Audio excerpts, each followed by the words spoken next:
a first Crown consultation session, and the purpose of that is to once again reiterate the significance of our treaty and our land title here in Fort William First Nation, but also to remind the ministries and the government that there is a duty to consult and accommodate.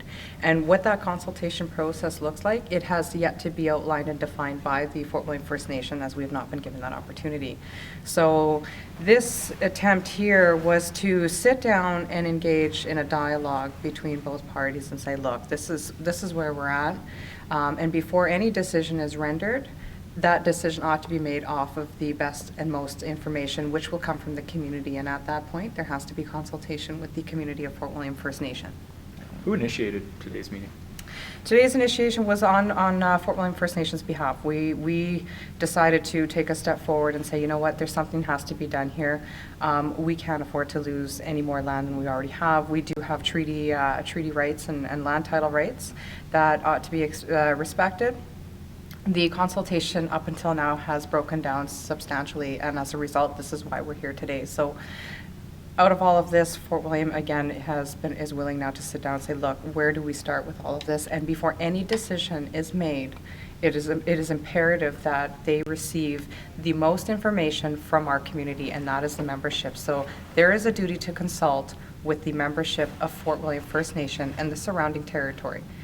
And when we talk about nations, we're not just a nation of Fort William. Nation encompasses the Treaty of Robinson Superior, 1850. So that also has to be reiterated as well.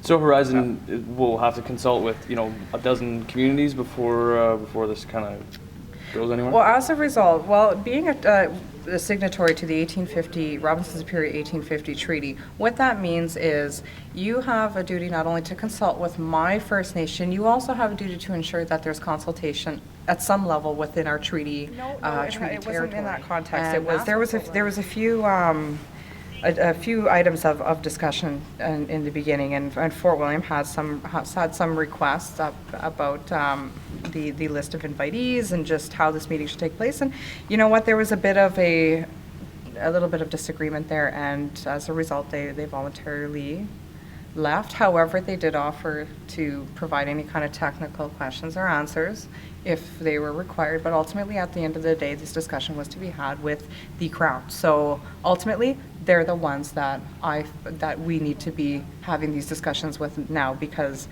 the consultation process broke down, and as a result, that's why we're here today.